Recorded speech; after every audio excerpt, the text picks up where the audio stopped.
Imagine a painting that does not use paper, does not use store-bought brushes, and can literally last for 1,000 years.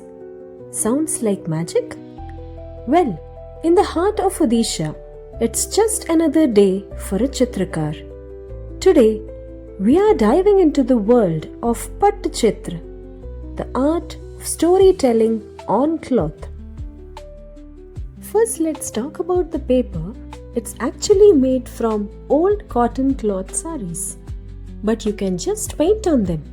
Artists glue layers together using a sticky paste made from tamarind seeds. Then, they coat it in some stone powder and rub it with a smooth pebble until it's as hard and shiny as a piece of marble.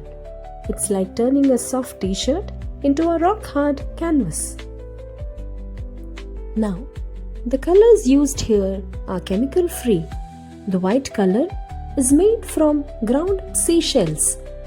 The deep black is collected from the soot from a burning oil lamp, and the reds and the yellows come from special stones found in the mountains.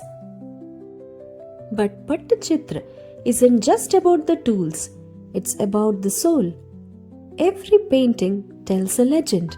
The mischief of Krishna, the strength of Rama, or the big beautiful eyes of Lord Jagannath. Notice the borders?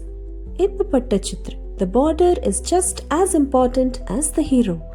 It's like a decorative frame that protects the story inside. To finish, the painting is given a bath of fire.